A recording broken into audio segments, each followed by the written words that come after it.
हज़रत आयशा सिद्दीक़ा रज़ियल्लाहु ताला अन्हा फरमाती हैं, मैंने नबी पाक सल्लल्लाहु ताला अलैहि वसल्लम को ना मर्ज़े विसाल तक देखा है, हुजूर के विसाल तक, कि हुजूर कुरान पाक की आखिरी 2 सूरतें पढ़ के सूरत फलक और नास अपने हाथों पे फूंकते थे, फिर जिस्म पे मलते थे। कुरान पाक में शिफा है।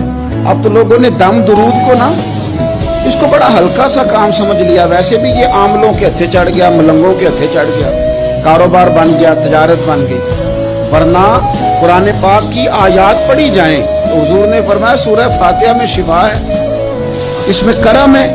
ये चीजें जो बड़ी हमारे लिए सूदमंद थी, फायदा मंद थी, हम छोड़ गए। एक बड़ी खूबसूरत हदीस है, सुनिएगा। हजरत अबू सईद खुदरी रज़ियल्लाहु ताला अन्हु हदीस के रावी हैं, बुखारी में मौजूद है। इरशाद फरमाते हैं कि हम एक सफर पे थे, वापस आ रहे थे, एक जगह रात को क़याम किया, सोना था, बस्ती थी। बस्ती के लोगों ने ना खाना पूछा ना पानी पूछा, कोई ज़ियाफत नहीं की। आधी रात का वक्त आया तो एक बंदा दौड़ा दौड़ा आया, कहने लगा हमारे सरदार को बिच्छू ने काट लिया है, तुम में से कोई बंदा दम दरूद कर लेता है? तो एक सहाबी कहने लगे कर तो लेते हैं, पर तुमने चूंकि हमें खाना पानी तक नहीं पूछा, तुम अगर दम कराओगे तो मुफ्त नहीं करेंगे।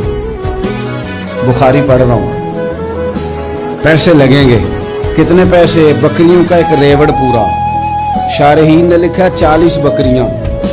समझे पस मंजर क्या है, पानी तक नहीं तुमने पूछा। कुछ लोगों का इलाज होता है, उन्होंने कहा पैसे लेंगे दम कर देंगे। सहाबी ने कहा हज़रत अबू सईद खुदरी रज़ियल्लाहु ताला अन्हु फरमाते हैं वो चूंकि तंग थे, बिच्छू काट के, और सरदार को कहा चल तो सही ना।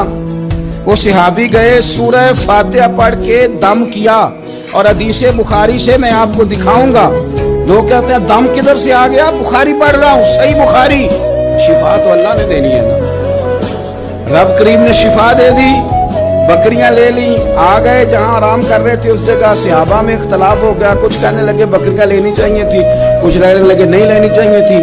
हज़रत अबू सईद खुदरी रज़ियल्लाहु ताला अन्हु फरमाते हैं फिर हमने फैसला किया चुप करके सो जाओ, सुबह हुजूर की बारगाह में जाएंगे। अगर करीम ने कहा लेनी चाहिए थी फिर तो मौज बन गई, और अगर कहा नहीं लेनी चाहिए थी तो बकरियां हाँक के वापस कर देंगे। मसला क्या है? कहते हैं सुबह गए हुजूर की बारगाह में, जाके मसला अर्ज किया, या रसूलल्लाह उन्होंने भी पानी कोई नहीं पूछा था, हमने भी कहा दम करेंगे तो पैसे लेंगे, तो हमने ये बकरियां ली हैं। शारहीन लिखते हैं 40 थी शायद। या रसूलल्लाह अब क्या करें? हुजूर मुस्कुराने लगे, हुजूर मुस्कुराने लगे। जिसके गुच्छे से लच्छे जड़े नूर के, उन सितारों की नुज़हत पे लाखों सलाम, और जिसकी तस्कीन से रोते हुए हंस पड़े, उस तबस्सुम की आदत पे लाखों सलाम, और उनकी बातों की लज्जत पे बेहद दुरूद, उनके खुतबे की हैबत पे लाखों सलाम। हुजूर मुस्कुराने लगे और मुस्कुरा के पूछा अच्छा पढ़ा क्या था? या रसूलल्लाह सूरह फातिहा। फरमाया सिखाई किसने थी? कहा या रसूलल्लाह आपने। फरमाया फिर आधी बकरियां मेरी हैं आधी तुम्हारी हैं।